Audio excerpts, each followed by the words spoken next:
इन्नल हम्दुलिल्लाहि नहमदुहु व नस्तईनुहु व नस्तगफिरुहु व नऊज़ु बिल्लाहि मिन शुरूरि अनफुसिना व मिन सय्यिआति अमालिना मन यहदिल्लाहु फला मुदिल्ल लहु व मन युद्लिल फला हादिय लहु व अशहदु अन ला इलाहा इल्लल्लाह वहदहु ला शरीक लहु व अशहदु अन्न मुहम्मदन अब्दुहु व रसूलुहु। मेरे इंतहाई काबिल एहतराम भाइयों, बहनों, दोस्तों और साथियों, मैं आज की वीडियो में बच्चों की तरबियत के हवाले से आपसे कुछ गुफ्तगू करूँगा। हम अपने घर को एक मिसाली घर कैसे बना सकते हैं, हम एक मिसाली ख़ानदान कैसे बना सकते हैं, हम अपने बच्चों की परवरिश किस तरह से करें कि हमारे बच्चे हमारी आँखों की ठंडक बन जाएं, कि जो हमारी ज़िंदगी का सबसे कीमती और बड़ा मकसद है मेरे भाइयों, मेरे दोस्तों और मेरे साथियों। उसकी सबसे पहली शर्त तो यह है कि आपको अपनी ज़िंदगी की सही तरजीहात तय करना होंगी।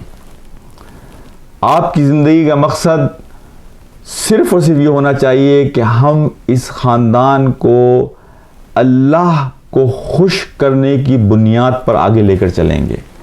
ये जो रिश्ता मियाँ और बीवी का कायम हुआ है, ये रिश्ता एक मज़बूत बुनियाद पर होना चाहिए।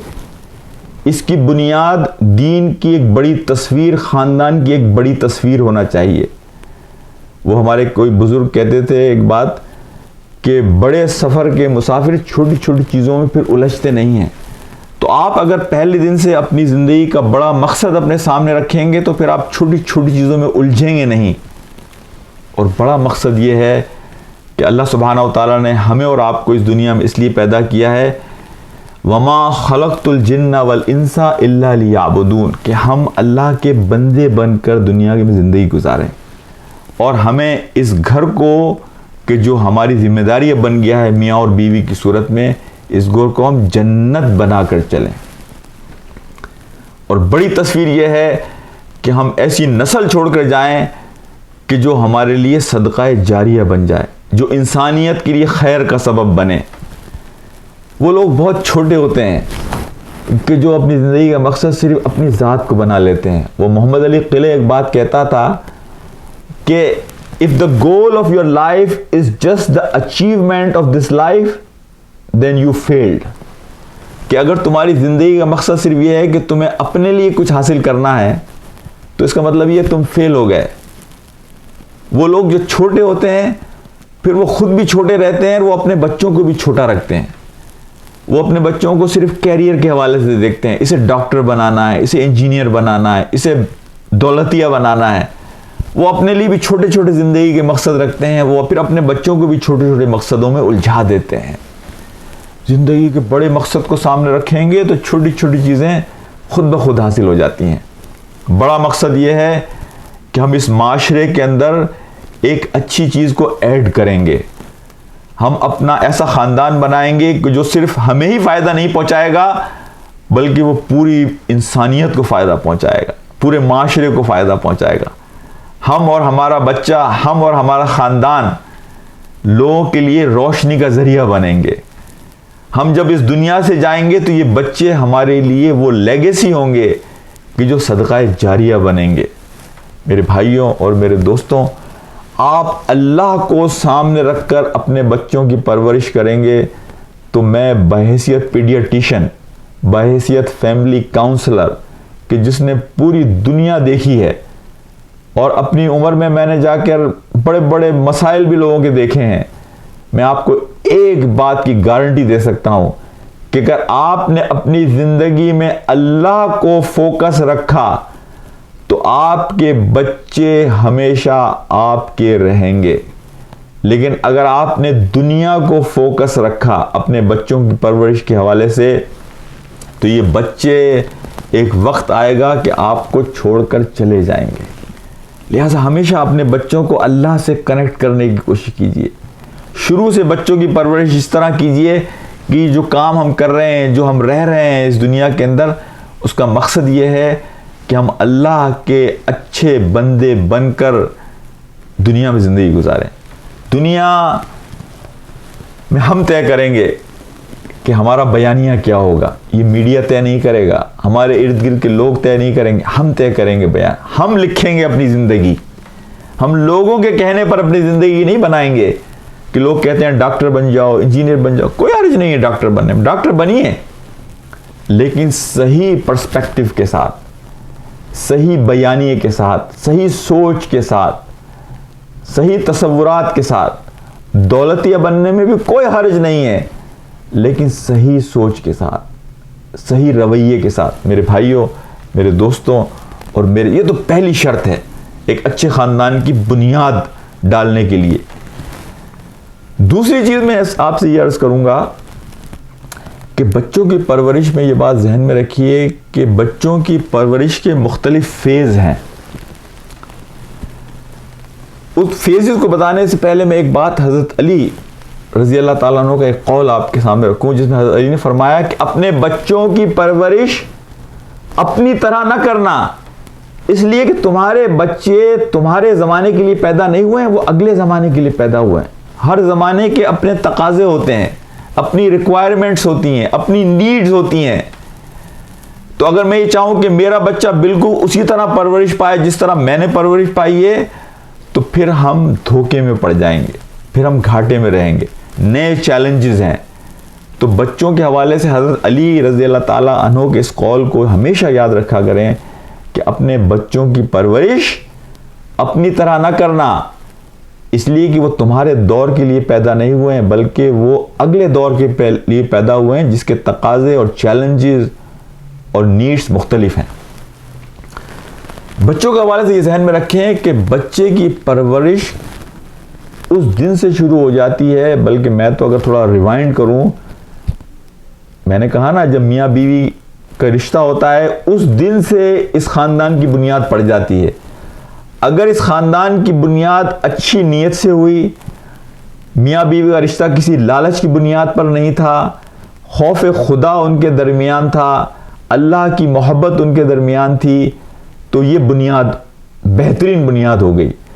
अब उसके बाद बच्चे की पैदाइश उसके पैसे पहले ही, जिस दिन माँ के रहम में हमल अल्लाह सुब्हानहू ताला की मशीयत के साथ दाखिल हुआ है, पैदा हुआ है, उस दिन से बच्चे की तरबियत शुरू हो गई है। इसीलिए कहते हैं कि मैं पीडियाट्रिशियन हूँ, मैं बच्चों का डॉक्टर हूँ, 1986 से ये काम कर रहा हूँ कि प्रेगनेंसी के दौरान भी आप कुरान पढ़ते रहा करें, बच्चे को कुरान सुनने को मिले। प्रेगनेंसी के दौरान भी कोशिश करें कि आपका रिस्क हलाल का हो, आपका रिस्क हलाल का हो, आपका रिस्क हलाल का हो। हज़रत अमर बिन अलास के बारे में आता है रज़ी अल्लाह ताला अन्हु कि जब उनका बच्चा पैदा हुआ, उनकी बीवी अपने बच्चे को दूध पिला रही थी, तो एक दिन कमरे में आए और उन्होंने अपनी बीवी से एक बड़ी खूबसूरत बात कही। उन्होंने कहा कि देख, तू जिस बच्चे को दूध पिला रही है ना, ये सोच कर मत पिलाई हो कि मैं अपने बच्चे को दूध पिला रही हूँ, बस एक खाना पूरी है, बल्कि ये सोच कर दूध पिला कि मैं ऐसे बच्चे को दूध पिला रही हूँ कि जो बड़ा होकर अल्लाह का मुजाहिद बनेगा, जो अल्लाह के दीन का काम करेगा, वो अल्लाह के हुजूर खड़े होकर इबादत करेगा, वो अल्लाह की किताब कुरान को पढ़ेगा, वो अल्लाह के कलमे को बुलंद करेगा, तो वो जो काम करेगा वो तेरे लिए सदका जारिया बनेगा। ये अपने सामने नियत रख के, ये मेरा बच्चा जो है बड़ा होकर अल्लाह की इबादत करेगा, आज मैं उसकी मदद कर रही हूँ परवरिश में। यही बात आती है मौलाना मोहम्मद अली जौहर की वालदा के बारे में। वो कहती हैं कि मैंने अपने बच्चे को एक दिन भी दूध बगैर वुजू के नहीं पिलाया।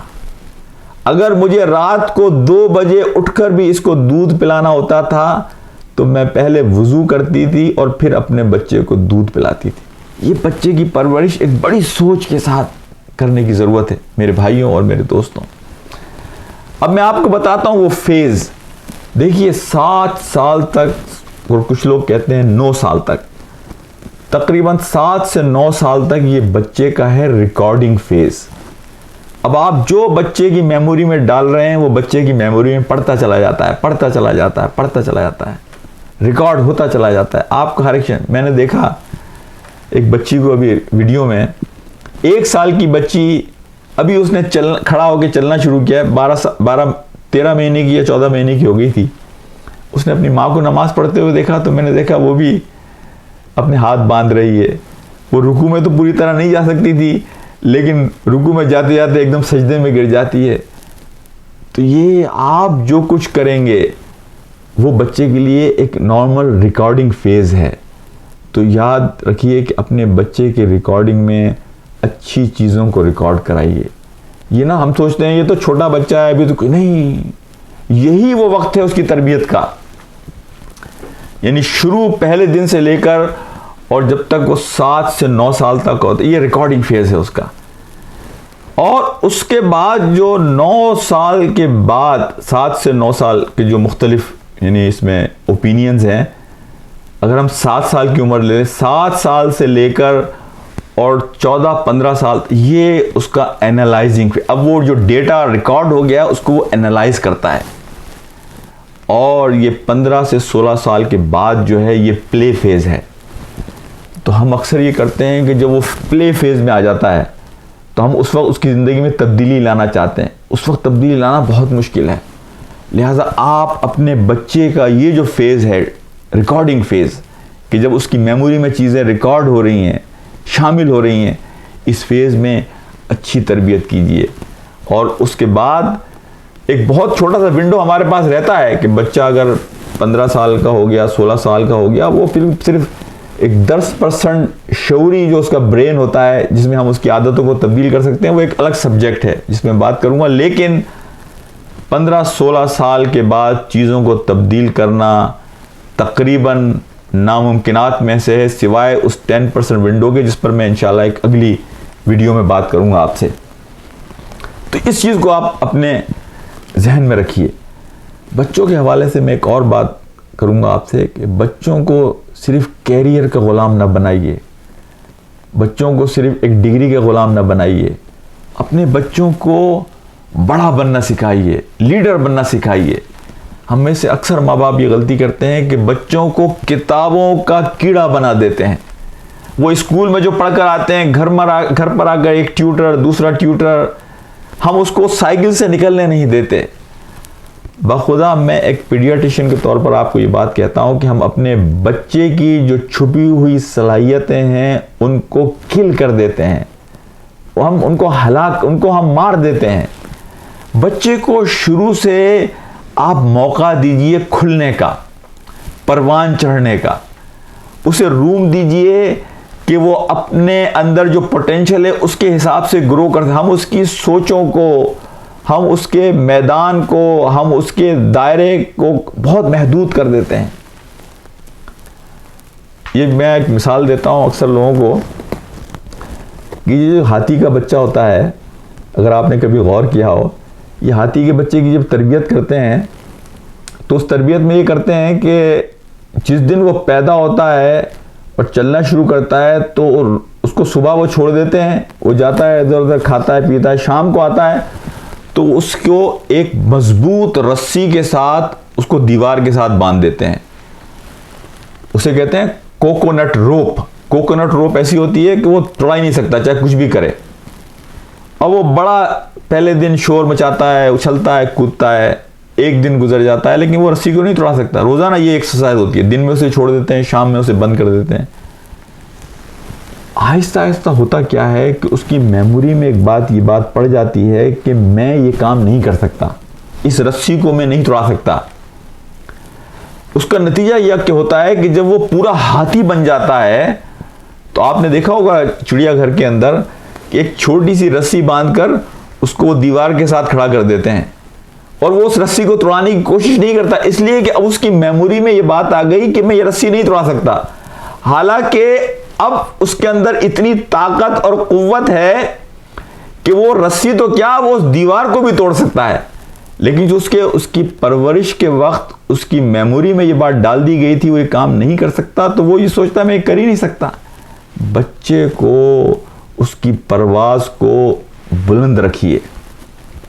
बच्चा जब घर में आए तो आज मैं बच्चों को देखता हूँ वो किताब के कीड़े बन गए, वो ए ग्रेड आ जाता है, उनका A+ ग्रेड आ जाता है, वो डॉक्टर भी बन जाते हैं, लेकिन सोशली मैं देखता हूँ वो बिल्कुल अनफिट हैं। वो बच्चे बिल्कुल आइसोलेटेड हैं। उन बच्चों को बैठकर महफिल में गुफ्तगू करने में वो झिझकते हैं। बखुदा उसकी वजह यह है कि हमने उनको सोशल स्किल्स नहीं सिखाए। वो चीज़ें जो बच्चा स्कूल में सीखता है उसे वहाँ स्कूल में सीखने दीजिए, लेकिन घर में आने के बाद उस बच्चे को आपको सोशली स्मार्ट बनाना है। उसे ये बताना है कि अगर गुफ्तगू कैसे करनी है, लोगों के दरमियान बैठना कैसे है, लोगों से इंटरेक्ट कैसे करना है, लीडरशिप क्वालिटीज़ कैसे पैदा करनी है। बच्चे को तकरीर करना सिखाइए, बच्चे का एक्सपोजर बढ़ाइए। हम में से अक्सर लोग ये करते हैं कि अपने बच्चों का एक्सपोजर इतना महदूद कर देते हैं और बड़े खुश होते हैं फ़ख्री अंदाज में कि मैंने अपने बच्चे की तरबियत ऐसी की है जनाब कि उसका A+ ग्रेड आया, वो डॉक्टर बन गया, वो इंजीनियर बन गया।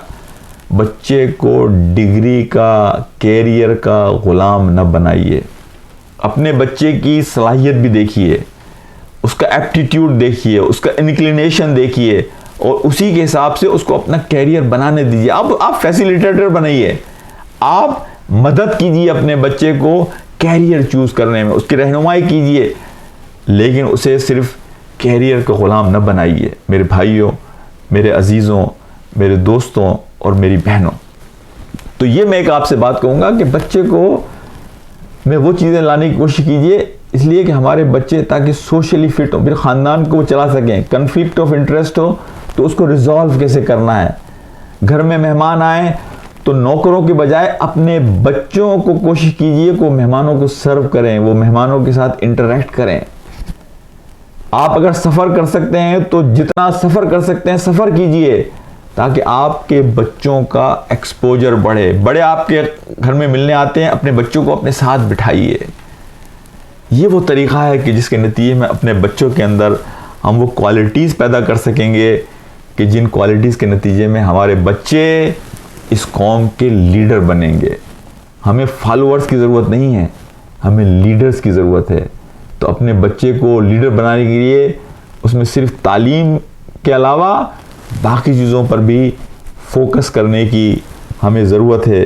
मेरे भाइयों और मेरे दोस्तों और मेरे अजीज़ों, मेरे साथियों, मैं यहाँ एक और बात करना चाहता हूँ कि हम बच्चों के बारे में बड़े परेशान रहते हैं कि यानी अगर हमें कुछ हो गया तो हमारे बच्चों का क्या होगा। जिसे हम कहते हैं ना बच्चों का इंश्योरेंस, कि बच्चों की कौन टेक केयर करेगा, बच्चों का कौन सोचेगा बच्चों के बारे में। मैं आपको आज एक ऐसा इंश्योरेंस बताता हूँ कि बखुदा अगर आपने वो इंश्योरेंस हासिल कर लिया तो आप बड़ी सुकून के साथ, अगर आपको दुनिया से जाना पड़, अल्लाह आपको ज़िंदगी दे बड़ी, आप अपने बच्चों को भी देख सकें, उनके बच्चों को भी देख सकें, उनके बच्चों को भी देख सकें। लेकिन अगर आपको किसी वजह से कभी भी दुनिया से आप जाएंगे तो आप सुकून के साथ जाएंगे कि मेरे बच्चों की टेक केयर करने वाला मौजूद है। और वो इंश्योरेंस ये है कि आप अपने ताल्लुक़ को अल्लाह के साथ मजबूत कीजिए। लोगों में आपका तारुफ ये हो कि ये एक अच्छा आदमी है, ये एक नेक आदमी है, ये दूसरों का ख्याल रखने वाला है, ये अपने बहन भाइयों का, रिश्तेदारों का, अजीज़ों का ख्याल रखने वाला है, ये अपनी सोसाइटी का, कम्युनिटी का ख्याल रखने वाला है। ये फ़र्द कभी झूठ नहीं बोलता है। ये फ़र्द वो है जो कोशिश करता है कि रिज़्क़ हलाल खुद भी खाए और अपने बच्चों को भी खिलाए। खुदा खौफी, अपना तारुफ, अपनी ज़िंदगी को इस हवाले से आगे बढ़ाइए कि अल्लाह से ताल्लुक़, अल्लाह से खौफ, अल्लाह का तक़वा आपकी ज़िंदगी की बुनियाद हो। बखुदा अगर आपका तारुफ अपने इर्द गिर्द रहने वालों से ये है और आप सबकी टेक केयर भी करते हैं, आप लोगों को कंधा भी देते हैं, आप लोगों के लिए खड़े होते हैं मुश्किल और परेशानी में, आपके बच्चों को लोग आपके जाने के बाद कभी अकेला नहीं छोड़ेंगे। वो हज़रत खिज़र और हज़रत मूसा का जो मशहूर वाक़या है, जिसमें हज़रत खिज़र जाकर उस दीवार को बनाते हैं यतीम बच्चों की, और फिर वो ये बात कहते हैं अबू हुमा सालेहा हज़रत मूसा को कि ये जो यतीम बच्चे थे और इब्न कसीर ने ये बात देखी है कि 8 खानदान पहले उनके खानदान में कोई नेक आदमी था, तो अल्लाह ने उन यतीम बच्चों की टेक केयर के लिए हज़रत खिज़र को भेजा कि जाके उस ख़जाने को बचाओ, उन यतीम बच्चों का जो ज़मीन के नीचे है, वरना वो शहर वाले खा जाएंगे। आपको मैं ये बात कहता हूँ कि अगर मेरा और आपका अल्लाह से ताल्लुक़ होगा तो अल्लाह आज भी किसी को खिज़र बना के मेरे और आपके बच्चों के लिए भेज देगा। और मैंने खुद अपनी आंखों से देखा है कि वो माशरा, वो सोसाइटी, वो ख़ानदान जिसमें आप इस तारुफ के साथ रहते हैं जो मैंने थोड़ी देर पहले आपके सामने रखा, लोग आपके बच्चों को कभी अकेला नहीं छोड़ेंगे। आपके बच्चे किसी के सामने भी जाके खड़े होंगे तो आपका तारुफ उनके जहनों में आ जाएगा और वो आपके बच्चों को कभी ज़मीन पर गिरने नहीं देंगे। हज़रत उमर बिन अब्दुल अजीज़ रज़ी अल्लाह ताला अन्हु के बारे में आता है, जब उनका इंतकाल हो रहा था और उनके बच्चों के पास कुछ नहीं था, इसलिए कि हज़रत उमर बिन अब्दुल अजीज़ के पास तो बहुत थोड़ा सा पैसा था जिसमें वो अपने जनाजे का इंतज़ाम कर सकें, कफन दफन का इंतज़ाम कर सकें। खलीफा वक्त थे जिन्हें हम 5वें खलीफा कहते हैं, हज़रत उमर बिन अब्दुल अजीज़। लेकिन लोगों ने देखा कि उनके बच्चों ने बड़े बड़े कारोबार किए, बाद में इस्लामी लश्कर के लिए कई 100 ऊँट सदक़े और खैरात में दिए।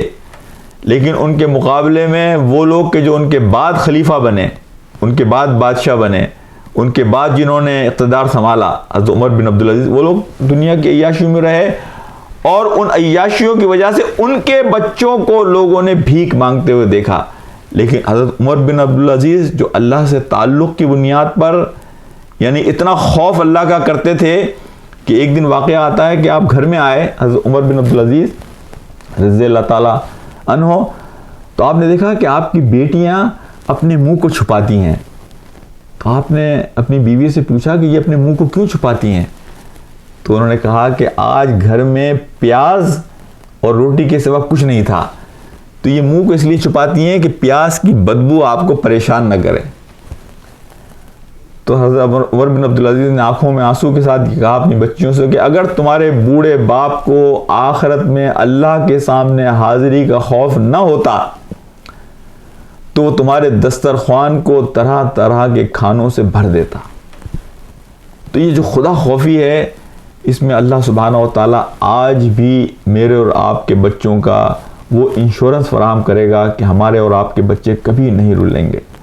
तो कभी ये ना सोचिए कि आप अगर पैसा छोड़ गए, जायदाद छोड़ गए, बंगले प्लाट छोड़ गए तो वो बच्चों की ज़मानत बनेंगे। मैंने अपनी आंखों से देखा है कि बड़े बड़े बंगले और कार वाले और बड़ी बड़ी जायदादें छोड़ने वाले, उनके बच्चे लड़ते रहे और कोर्टों के चक्कर खाते रहे और बाज़ औक़ात ऐसा हुआ उनमें से किसी को कुछ नहीं मिल सका। अल्लाह का खौफ, अल्लाह से ताल्लुक़, ये आपके ख़ानदान की बुनियाद होगी तो ये आपके ख़ानदान के मुस्तक़बिल की सबसे बेहतरीन ज़मानत है। मेरे भाइयों और मेरे दोस्तों, बच्चों की तरबियत के हवाले से मैं एक और बात आपसे ये करूँगा कि बच्चों की तरबियत में हमें और आपको रोल मॉडल बनना चाहिए। हम और आप उनके लिए रोल मॉडल बनेंगे तो बच्चे हमसे इंस्पायर्ड होंगे।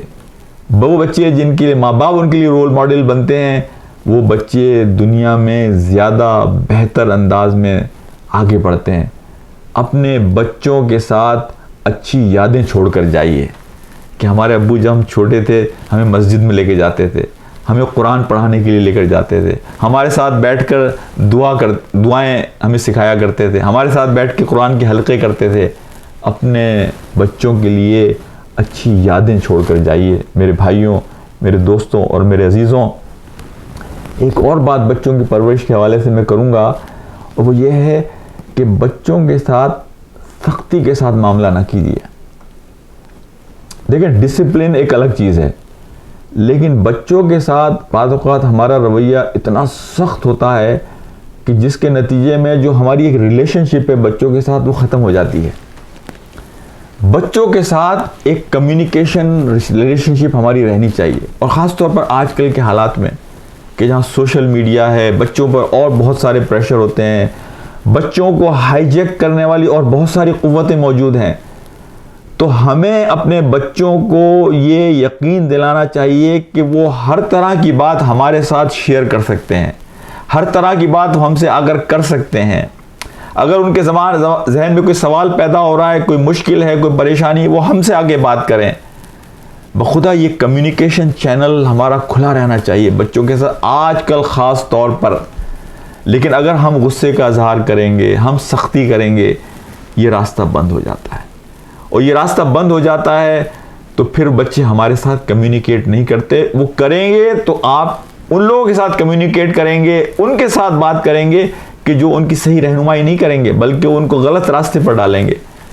तो अगर माँ और बाप ये चाहते हैं कि बच्चों के साथ उनका ये विंडो खुला रहे, ये कम्युनिकेशन होता रहे, तो उसके लिए ज़रूरी है कि मोहब्बत का ताल्लुक़ कायम करें। ये मोहब्बत का रिश्ता बच्चों के साथ बैठकर गुफ्तगू करना, आराम से गुफ्तगू करना, मियाँ बीवी का आराम से गुफ्तगू करना, एक दूसरे का अच्छा ताल्लुक़ बच्चों के सामने रखना, ये वो चीज़ें हैं कि जो आपके घर में एक अच्छा माहौल पैदा करेंगी और वो बच्चे आप ही पर काउंट करेंगे। अगर कोई मुश्किल होती है, परेशानी होती है, तो वो आप ही की तरफ दौड़ कर आएंगे। और ये काम कभी भी लेट नहीं हो सकता। अगर आप ये समझते हैं कि आपने माजी में कुछ ऐसी गलतियां की हैं जिससे बच्चों में एक अच्छा तासुर नहीं बना है, आप इस ताल्लुक़ को दोबारा रिफ़्रेश कर सकते हैं। बच्चों के साथ बैठिए और उनसे कहिए कि हम पुराने चैप्टर को क्लोज़ करते हैं और एक नया ज़िंदगी का आगाज़ करते हैं। लेकिन फिर आपको साबित करना होगा कि आप उस मोहब्बत के रिश्ते को कायम रख सकते हैं। लेकिन अगर आपने दोबारा गलती की तो आप फिर एतमाद खो बैठेंगे। तो मैं अल्लाह से दुआ करता हूँ कि अल्लाह मुझे और आपको ये तौफीक दे कि हम अपने बच्चों की बेहतरीन अंदाज में तरबियत कर सकें। एक दो और चीज़ें इजाफ़ा करूँगा।